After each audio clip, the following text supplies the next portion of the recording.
사도행전 20장 24절 말씀입니다. 한 절이기에 함께 봉독하시겠습니다. 내가 달려갈 길과 주 예수께 받은 사명 곧 하나님의 은혜의 복음을 증언하는 일을 마치려 하면은 나의 생명조차 조금도 귀한 것으로 여기지 아니하노라. 아멘. 반갑습니다. 저는 사랑부와 호산나 복지재단을 섬기고 있는 이종훈 목사라고 합니다. 우리 사랑부에는 190명의 친구들이 등록되어 있습니다. 7살로부터 56세까지 그 친구들이 함께 예배 드리는데요. 울고 웃고 싸우고, 그리고 선생님들은 그 친구들을 안아서 업어서 예배 드리고 있습니다. 저는 주일에는 사랑부에서 사역을 하고 있고요. 평일에는 하단에 있는 호산나 복지재단에서 사역을 하고 있습니다. 호산나 복지재단에 대해서 간단하게 사업을 소개하고자 합니다. 호산나 복지재단은 장애인 활동 지원 사업인 바우처 사업과 시각장애인을 위한 전자도서관 사업을 하고 있습니다. 그리고 굿윌 코리아 보호자급장, 장애인 주거보호센터 2곳이 있고요. 그룹홈 2곳을 운영하고 있습니다. 그리고 호산나 복지재단 수익 사업인 꿈드림 카페가 있습니다. 재단에는 60명 이상이 되는 친구들이 그곳에서 함께 모여서 일도 하고요, 배우고 있습니다. 코로나로 인해서 모든 분들이 힘들게 생활하고 계시는데 특히 어려운 친구들이 우리 장애인들입니다. 친구들을 생각해 주시고 호산나 복지재단을 기억해 주시고 날마다 그렇게 기도해 주시면 감사하겠습니다. 이 시간엔 성도님들께 한 가지 질문을 드리겠습니다. 성도님들께서는 왜 교회에 오십니까? 왜 교회에 나오시는지요?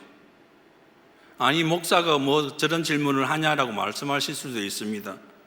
지금 성도님들께서 많은 생각을 하실 것입니다. 그렇습니다. 많은 이유들이 있습니다. 우리 장애인들도 우리 성도님들과 동일하다는 것입니다. 함께 읽기를 원하는데요. 시작.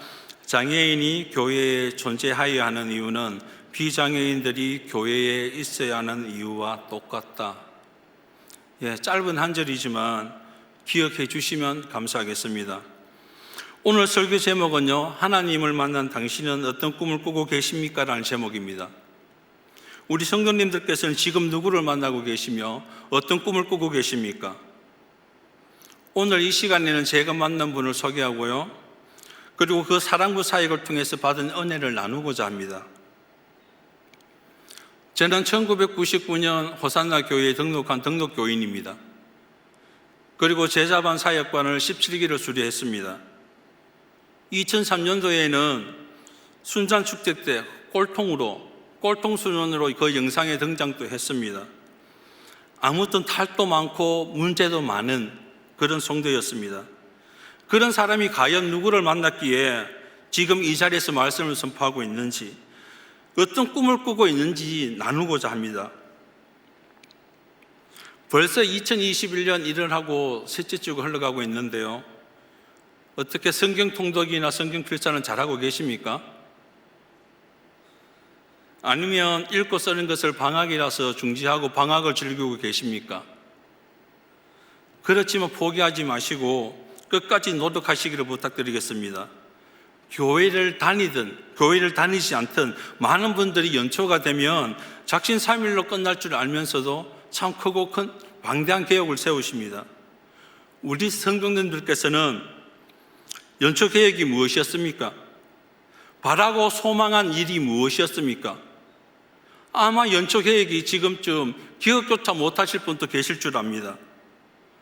저 또한 연초가 되면 많은 계획을 세웠습니다.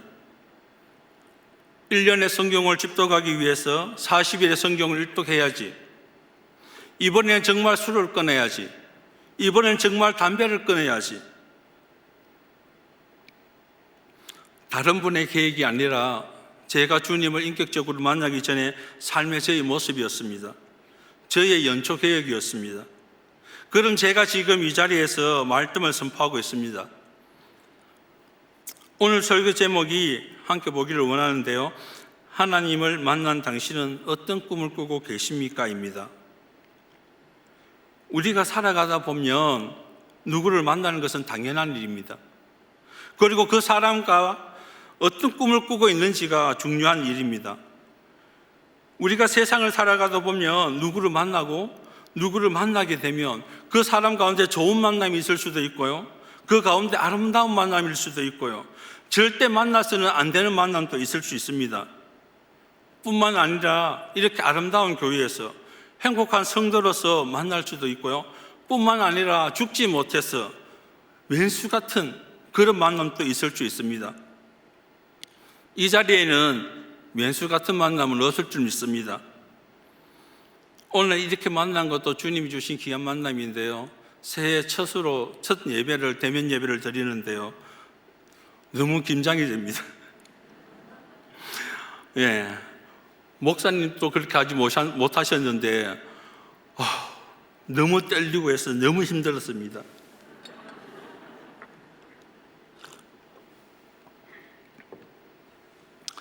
전체 좌석의 10%만 예배를 들을 수 있는데 다른 곳에 계시지만 지금 이곳에 사회적 거리두기를 하고 예배를 드리는데요, 한번 바라봤으면 좋겠습니다.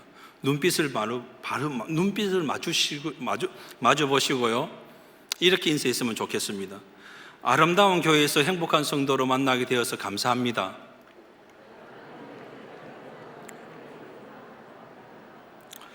예, 좋은 만남, 아름다운 만남이 서로에게 선한 영향력을 줍니다. 그렇지만 세상 가운데 그 만남은요, 우리가 살아가는데 변화를 줄 수가 없고요, 새로운 꿈을 꾸게 하는데 한계가 있습니다. 그럼 어떤 만남이 우리를 변화시키고 이 두려움 가운데 꿈을 꾸고 비전을 가지고 나아갈 수 있을까요? 바로 하나님을 만난 사람입니다. 하나님께서 주시는 그 꿈을 꾸는 사람입니다. 2021년 교회표가 예수로 승리한 사람들이 바로 하나님을 만난 사람들입니다. 그 꿈을 이루어주는 사람이 바로 승리한 사람들입니다. 그렇다면 하나님을 만난 사람은 어떤 꿈을 꿔야 될까요? 첫 번째, 달려갈 길이 있고요, 사명이 있는 사람입니다. 특히 코로나로 힘들고 한 치 앞도 보지 못하는 그 상황 가운데 희망도 없고요, 꿈도 비전도 없이 모든 사람들이 포기하고 살아가는 상황 가운데 있을 수도 있습니다. 그렇지만 우리가 하나님을 만나게 되면 내가 달려갈 길이 있다고 사도 바울은 말하고 있습니다. 뿐만 아니라 그에게는요, 비전이 주어진다, 사명이 주어진다라고 말씀하고 있습니다. 그것보다 더 중요한 것이 어디 있겠습니까? 오늘 본문은 사도 바울이 3차 전도 여행을 마치고 예루살렘으로 복귀하기 전에 이방 지역에서 가장 오랫동안 그리고 가장 열심히 사역했던 에베소 장로들을, 그 교회의 장로들을 초청해서 이별을 하며 교회를 당부하는 내용입니다. 사도 바울이 내가 달려갈 길, 즉 복음 전하는 자기의 사역을요, 다름질로 비교하고 있습니다. 다름질. 달리기는요, 어떤 목표를 가지고 달려갑니까? 다른 이유가 없습니다. 그저 하나의 목표만 보고 갑니다. 1등이라는 1등에 주어지는 그 상, 그 트로피만 보고 달려가는 것입니다. 그렇다면 우리가 하나님을 만났다면 우리는 오직 주님만 바라보며 주님 주신 그 사명을 가지고 전력 질주해야 된다는 것입니다. 주님을 만난 사람은 꿈이 있고 그 꿈을 이루어 나가는 사람입니다. 저는 교회만 출석하는 집사였습니다. 꿈도 없고요, 비전도 없고 그저 주어진 삶을 살다가 집사람이 교회 갑시다 하면 어쩔 수 없이 따라가는 그런 삶을 살았습니다.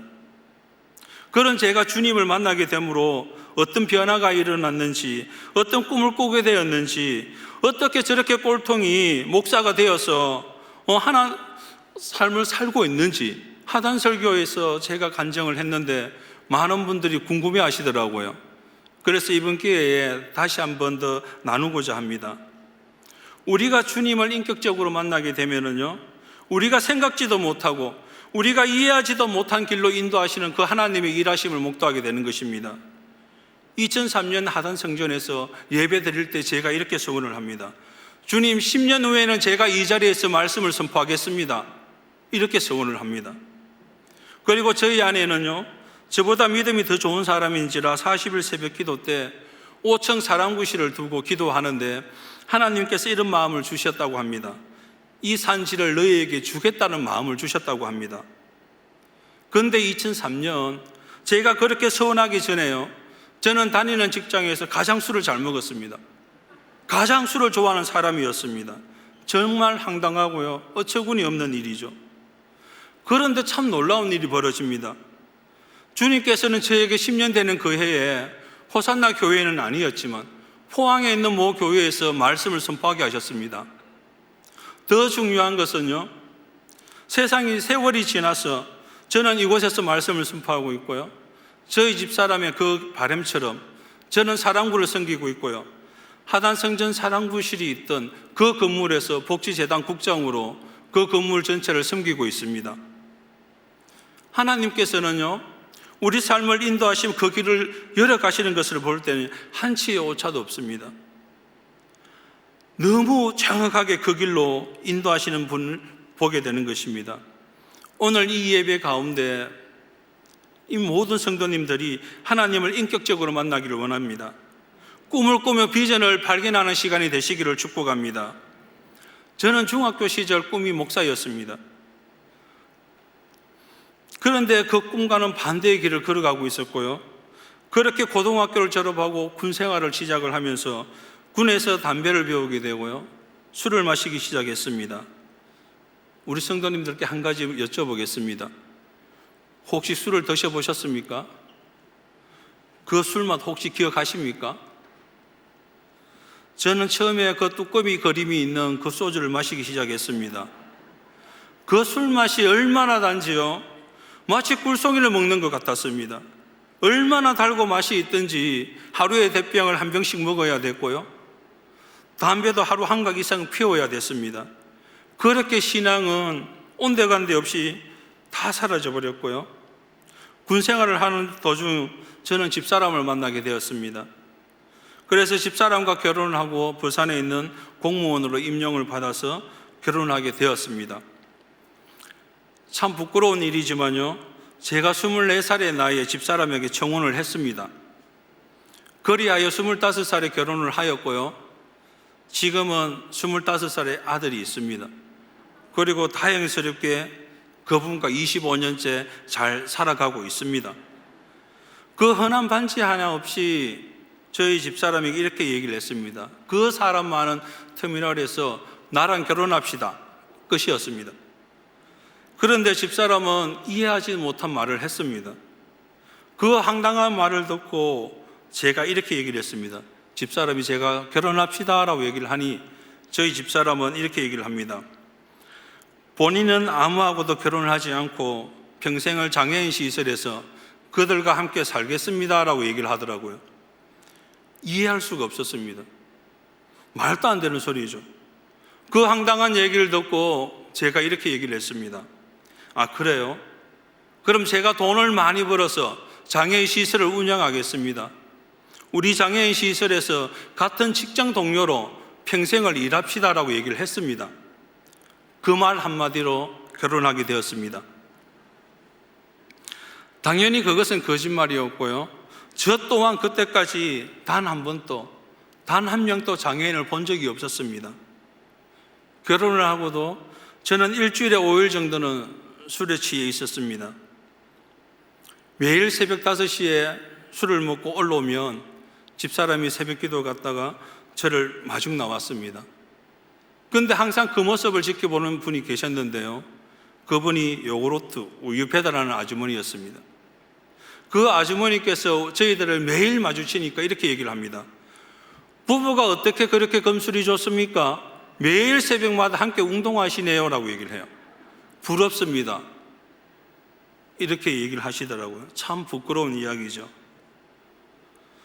저는 97년 집사람과 결혼을 하고요, 신앙생활을 하지 못하고 있는 가운데 99년 사랑나눔 축제 때 회사 동료의 초청으로 호산나 교회에 등록하게 되었습니다. 5주면 충분한 새가족반을 2년에 걸쳐서 받았습니다. 시간이 주일에는요, 술이 덜 깬 상태로 하단성전에 가서 예배를 드리고, 예배를 마치고 비 오는 날이면 유치부실 앞에서 욕을 하고 가음을 지르고요. 주차장에 나와서는 비 오는 날 주차 정리를 했습니다. 집사람과 아이는 그 모습이 부끄러운지 빨리 도망가더라고요. 아마 그곳에서 봉사하신 분들은 저를 기억하실 줄 믿습니다. 이 자리를 빌어서 사과의 말씀을 전해드립니다. 그때 정말 죄송했습니다. 예, 성도 수가 많은 교회라서 신앙생활 하기에 참 좋았습니다. 교회에 왔는지 교회에 오지 않았는지 아무도 관심이 없었습니다. 그때 한 순장님으로부터 매일 전화가 왔습니다. 다락방인데 참석하지 않겠느냐. 그런데 저는 없는 이유를 만들어서라도 그 다락방에 참석을 하지 않았습니다.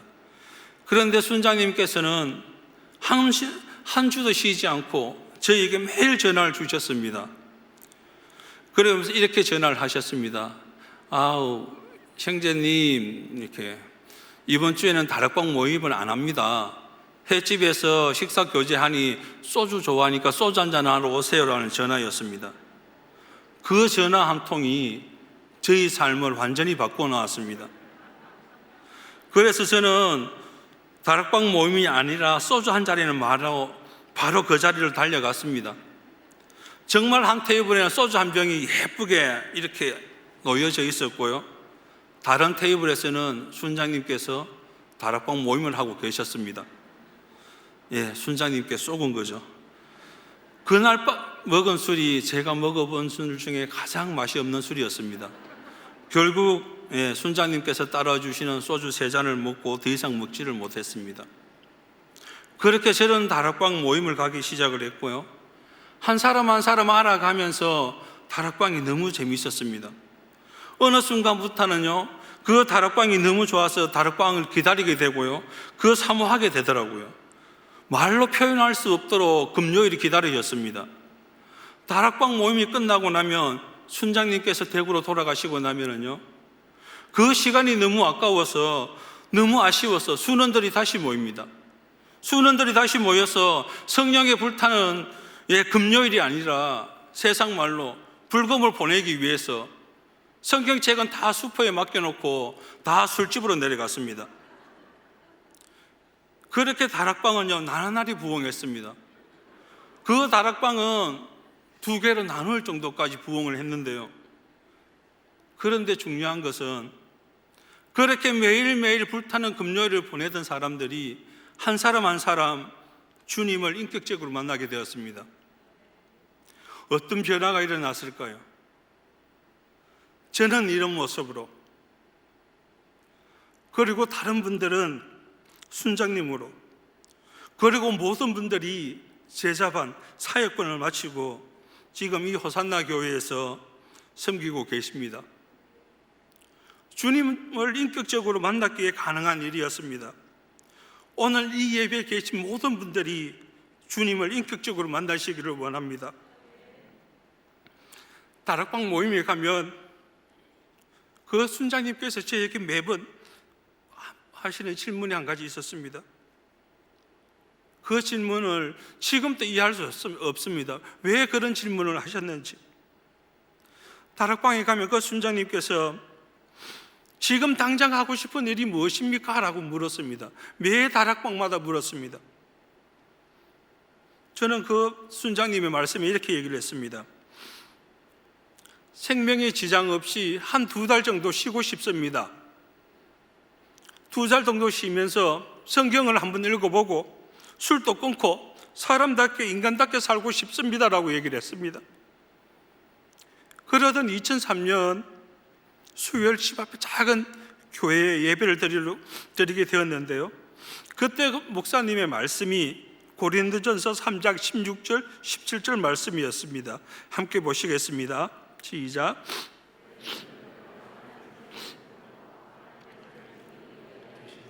알지 못하느냐 누구든지 하나님의 성전을 더럽히면 하나님이 그 사람을 멸하시라. 하나님은 거룩하니 너희도 그러하니라. 아멘. 저는 이 말씀을 통하여서 그렇게 좋아하던 술과 담배 모든 것을 내려놓을 수가 있었습니다. 그 본문을 읽는 순간 저는 그 자리에서 얼마나 많은 눈물을 흘렸는지 모릅니다.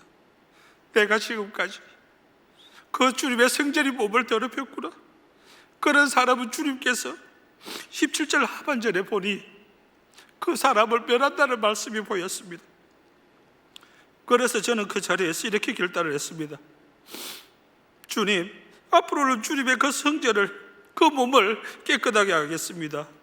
두 번 다시는 술과 담배 그리고 더러운 그 온갖 더러운 것으로 제 몸을 채우지 않겠습니다. 그렇게 결단하게 되었습니다. 그 후 저는 허리 디스크 수술을 하게 되고요, 2달을 생명에 지장 없이 병원에 입원을 했습니다. 그래서 성경을 정말 일독을 하게 되었고요, 주님은 저희 모든 신음소리를 듣고 계시는 분이심을 기억했으면 좋겠습니다. 그저 하소연하듯이 그저 입버릇처럼 했던 그 말을 주님께는 기억하셨고요, 정말 2달을 병원에 있게 만드시더라고요. 저희의 의지로는 도저히 할 수 없으니 하나님께서는요, 병원에 두시고까지 술과 담배 그 모든 것을 정리하게 하셨습니다. 그해 2003년 7월에 수술을 하고요, 2003년 10월에 교회 집회가 있었습니다. 그 집회 가운데 주님께서는 저를 찾아오셨는데요, 강영한 장로님께서 집회를 하셨습니다. 그 설교 제목이 마이웨이였습니다.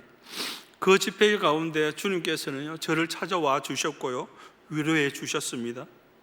주님은 저에게 10년을 공부를 하면 내가 너를 들어 쓰겠다는 마음을 주셨습니다. 그때 주님께서 주신 말씀이 오늘 본문인데요, 함께 보시겠습니다. 내가 달려갈 길과 주 예수께 받은 사명 곧 하나님의 은혜의 복음을 증언하는 일을 마치려 하면은 나의 생명조차 조금 더 귀한 것으로 여기지 아니하노라. 아멘. 10년을 공부를 하면 들어 쓰신다고 말씀하셨습니다. 저는 놀랄 수밖에 없었고요, 그 집회 후 집사람에게 얘기를 했습니다. 기도할 때마다 앞으로 10년을 공부를 하면 내가 너를 들어 쓰겠다고 하시는데, 집사람은 이렇게 아무 얘기도 없이 그저 웃고만 있었습니다. 집사람은 3, 4년 전부터 남편이 가정이 제사장으로 설계해달라고, 제발 그 가정을 지킬 수 있는 사람이 될 수 있도록 매 새벽마다 기도를 했고요, 그 새벽 기도를 통해서 하나님께서는 앞으로 남편이 10년을 공부한다는 그 마음을 주셨다고 합니다. 집사람은 저에게 아무런 말도 없이 제가 응답받을 때까지, 남편이 가정이 제사장으로 설 수 있을 때까지 그렇게 기다리고 있었다는 것입니다. 그것도 4년씩이란 말입니다. 1년을 기도해도 남편의 모습엔 전혀 변화가 없었습니다. 2년, 3년, 4년 동안 기도해도 남편의 모습엔 전혀 변화가 없고, 더 심하게 변해가는 그 남편을 보면서 더욱 주님 앞에 기다리고 주님 앞에 기도했다고 하는 것입니다. 그래서 저는 아무런 망설임도 없이요, 30세의 나이에 호산나 교회에 제자반을 신청을 하게 되었고요, 제자반을 받았습니다. 1년간 제자반을 받으면서 봉사할 부서를 찾다가 사랑부를 찾아 봉사를 하기 시작되었습니다. 이것이 저와 장애인 친구들 첫 만남이었습니다. 그 후 사역반을 마치고 크루세의 교육을 마치고 순장으로 섬기는 자가 되었습니다. 3년간 훈련을 받으면서 주님께서 원하는 사역이신지 무엇인지 주님께 기도했고요, 주님은 세상에서 가장 연약한 자 한 사람을 섬기는 것이 곧 나를 섬긴다는 마태복음 25장 40절 말씀을 주셨습니다. 사랑부를 섬기며 한 가정의 신방을 하게 되었는데요, 저는 그 자리에서 노모의 눈물을 보게 되었습니다. 자신은 이제 나이가 많아서 죽을 날이 다 되어 가는데 이 자녀를 어떻게 할 것인가, 이 자녀를 누구에게 맡길 것이며, 그렇게 하시며 우시는데, 내가 이 자녀보다 하루라도 더 살아야 하시는데 가슴을 치는 모습을 보게 되었습니다. 주님께서 제게 품게 하신 그 연약한 자가 장애인이라는 것을 생각하게 되었고요, 확신하게 되었고요, 그래서 직장 생활을 하면서 사회복지를 공부하게 되었고요,特殊교육을 공부하였습니다. 신대원을 졸업하고 다시 대학원에 가서 특수교육 석사과정을 마치고요, 지금은 다른 꿈을 꾸고 있습니다. 예배 초에 제가 말씀을 드렸습니다. 집사람과 결혼하자고 청혼했을 때 집사람에게 한 거짓말 혹시 기억하십니까? 내가 돈을 많이 벌어서 장애인 시설을 할게. 우리 시설에서 같은 동료로 평생 함께 일합시다. 주님께서는요, 그냥 아무 생각 없이 그냥 지나가는 말까지 기억하셨고요, 25년 또 더 지난 그냥 아무 의미 없이 내뱉던 그 말에 저를 장애인 사역과 공동체 사역으로 저를 인도하시는 분이십니다. 오늘 이 예배를 드리는 모든 성도님께서 기억하셨으면 합니다. 하나님께서는요, 끝까지 인내하시는 분이십니다. 하나님께서는요, 기다려주시는 분이십니다. 내가 여기 있다고 나에게 오라고 주님은 기다리시는 분이십니다. 하나님께서는 한 사람 한 사람, 그 사람이 하나님의 사람으로 만들어 가듯이 우리 성도님들을 하나님의 자녀로 만들어 갈 뿐만 아니라 그에게 달려갈 길을 주시고요, 또한 사명을 주신다는 것입니다. 하나님을 인격적으로 만난 사람은요, 두 번째, 자신의 생명조차 귀한 것을 여기지 않고요, 하나님의 나라의 확장을 위하여 꿈꾸는 사람입니다. 하나님의 만날 사람은요, 하나님의 그 은혜의 복음을 증언하는 일을 자신의 생명조차 귀한 것을 여기지 않는다는 것입니다. 사도 바울은 그렇게 얘기하고 있습니다. 하나님을 만난 사람이라면 죄로 인해 죽었던 나 같은 죄인을 살려주신 그 하나님의 그 사랑을 선포해야 된다는 것입니다. 내가 만난 그 하나님을 죽어가는 그 영혼들에게 내 생명조차 귀한 것을 여기지 아니하고 달려가서 복음을 전해야 된다는 것입니다. 특히 무너져가는 이 예배, 특히 무너져가는 다음 세대를 위해서 우리가 그들을 세워야 된다는 것입니다. 무너져가는 예배를 회복시켜야 된다는 것입니다. 이것이 하나님의 나라의 확장인 것입니다. 저희 사랑부에는 그런 친구들이 있습니다. 이 친구들은 하나님을 만나기 위해 매주일 몸부림치는 친구입니다. 사랑부에 장애 정도가 심한 장애인 친구가 있습니다. 예전의 장애 등급으로는 지적장애 2급입니다. 20살쯤 되는 친구 5명이 목사님께 세례문답을 하기 위해서 약속한 장소로 갔습니다. 목사님께서는 그들에게요, 세례문답을 최대한 쉽게 설명을 했습니다. 그래서 당신은 죄인입니다, 그 고백을 받아야 되고요, 아멘을 받아야 되는데, 우리 친구들은요, 자신은 죄를 짓지 않았기 때문에 죄인이 아니답니다. 소리치고 고함치고 발버둥 치고 팔짝팔짝 뛰기 시작했습니다. 결국 문답하시는 목사님께서는 이렇게 말씀하셨습니다. 이렇게 해서는 도저히 문답을 할 수 없으니 다음 주에 다시 합시다 라고 말씀하셨어요. 그래서 일주일 동안 그 친구 5명을 데리고 교육을 시켰습니다. 그래서 그 목사님의 대답에 그 죄인임을 고백을 하게 되었고요, 예라고 답변을 했습니다. 그래서 비로소 세례교인이 되었습니다. 그 친구 중에 한 친구가 있는데요, 매주 6시 30분에 교회에 도착하였습니다. 그 친구에게 제가 물었습니다. 6시 30분에 와서 무엇을 하니? 라고 물으니 이렇게 얘기를 합니다. 하나님을 만난 준비를 합니다 라고 저한테 얘기를 합니다. 오늘 예배를 드리기 위해서 성도님들께서는 몇 시부터 예배를 준비하셨습니까? 요즘처럼 더군다나 비대면으로 영상으로 예배를 드리는데 과연 얼마나 예배를 사모하는 마음으로 간절히 기다리셨습니까? 혹시 인터넷을 하다가 누워 계시다가, 그렇지 않으면 TV를 보다가 이 예배에 참여하지는 않는지요? 그 친구에게 제가 다시 질문을 던졌습니다. 6시 30분에 교회에 도착하여 어떻게 하나님을 만나니? 그 친구는 이렇게 대답을 합니다.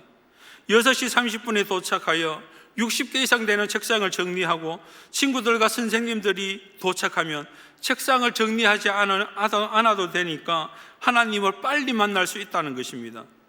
예배는 9시입니다. 선생님들이 도착하여 책상을 정리하는 시간이 오래 걸리기 때문에 하나님을 빨리 만날 수 없다고 생각한 것입니다. 그 친구가 정리를 해도 9시에 예배가 드려지고요, 우리 선생님들이 오셔서 정리를 해도 9시에는 예배에 들으십니다. 이 친구는 조금이라도 더 빨리 주님을 만나기를 원하는 친구였습니다. 과연 이 친구는 하나님을 만났습니까? 아니면 세례문답 때처럼 재고백을 하지 못하고 그 신앙을 고백하지 못한다고 해서 이 친구는 하나님을 만나지 못했을까요? 이 친구는 당연히 하나님을 만났습니다. 하나님의 사랑을 그 가족에게 선포하고 있고요. 이것이 하나님의 나라를 확장하는 것 아니겠습니까? 주일 오전 9시 30분에 행정실 앞 사랑부실 입구에 한번 나와보십시오. 1시 30분이 예배인데 9시 30분부터 그 복대 로비에 그 의자에 앉아서 땅바닥에 앉아서 그 예배를 기다리고 있습니다. 이렇게 사랑부에는 하나님을 만났고요, 하나님을 더욱 만나기를 사모하는 친구들이 가득한 곳입니다. 아직 하나님을 만나지 못했다면, 아니 하나님을 인격적으로 만나지 못하셨다면 사랑부에 오셔서 한번 섬겨 보십시오. 한번 사랑부로 교사로 오시면 5년, 많게는 25년까지 사랑부에서 봉사할 수밖에 없습니다. 그 하나님의 은혜를 경험하게 될 것입니다. 사랑부에 오셔서 하나님을 만난 자답게 하나님의 나라에 확장하는 일에 한번 목숨을 한번 걸어 보십시오. 가르치는 사역, 치료하는 사역, 선포하는 사역, 그 사역 모든 것이 가능한 것이 바로 사랑부 사역입니다. 주님께서는 저에게 10년을 공부하면 내가 들어서겠다라고 말씀을 하셨는데요, 그 중간중간 너무나 많은 갈등이 있었고요, 많은 유혹이 있었습니다. 포기하고 도망갈 때도 많이 있었습니다. 그 10년 동안 저는 허리 디스크 수술과 어깨 수술 등 4번의 수술을 통하여 지금 장애인이 되었습니다. 그리고 저에게 찾아온 마지막 시련이 와사풍이었습니다. 와사풍으로 인해서 얼굴 전체가 마비가 되고요, 얼굴은 오른쪽으로 뒤틀리게 되고요, 음식을 마음껏 먹을 수도 없고요, 눈을 감고 잠을 잘 수도 없고요, 무엇보다 시원한 물 한 모금도 마실 수가 없었습니다. 저는 주님께 늘 원망하는 기도를 했습니다. 주님께 부르짖었습니다. 주님, 저에게 왜 이러십니까? 주님의 그 약속을 믿어 9년 동안 훈련받고 공부하고 순장으로 최선을 다해 섬기고 노력했는데 왜 나에게 이런 고통을 주십니까? 라고 원망밖에 기도가 나오지 않았습니다. 그 가운데 주님께서는 저에게 이런 마음을 주셨습니다. 사랑하는 내 아들아, 내가 너를 사랑한다. 너는 이렇게 일시적인 고통으로 나를 원망하며 저주하고 있는데 어떻게 평생을 장애로 살아가는 그 가정에 그 아픔을 옆에서 지켜볼 수 없는 그 부모의 마음을 네가 어떻게 알고 그 가족을 품고 장애인 사역을 하겠냐라는 말씀이었습니다. 저는 아무 말도 할 수가 없었고요, 그리고 그 모든 고민과 갈등이 한순간에 사라졌습니다. 그래서 저는 주님께서 주신 그 장애인 사역을 위해서 19년간 공무원 생활을 단 한 번에 내려놓을 수가 있었습니다. 그 모든 것을 내려놓고 나오면서 저는 주님을 찬양했습니다. 그렇습니다. 하나님을 만난 자에게는요, 하나님께서 그에게 달려갈 길을 주시고요, 그에게 소명을 주시는 것입니다. 뿐만 아니라 자신의 생명조차 귀한 것으로 여기지 아니하고 하나님의 나라 확장을 위하여 달려가는 자는요, 그것을 꿈꾸고요, 그것을 실행하게 하시는 것입니다. 하나님을 인격적으로 만난 사람은요, 셋째, 주신 말씀에 합당한 삶을 살아가는 사람입니다. 하나님을 만난 사람은요, 달려갈 길이 있고요, 사명이 있는 사람입니다. 자신의 생명조차 귀한 것으로 여기지 아니하고 하나님의 그 나라를 확장하는 꿈을 꾸는 사람입니다. 이것을 이루기 위해 우리들은 그 말씀에 합당한 삶을 살아야 된다는 것입니다. 하나님의 말씀에 합당한 삶을 살아내는 것뿐만 아니라 세상 사람들과 확연히 다른 삶을 살아야 됩니다. 뿐만 아니라 우리가 세상에 우리의 믿는 바를 보여줘야 된다는 것입니다.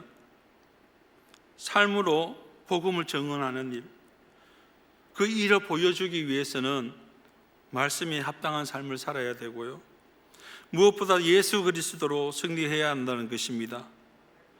오늘 이 예배를 드리는 모든 성도님께서는 2021년 한 가지 혹은 몇 가지의 꿈과 비전이 있을 줄 압니다.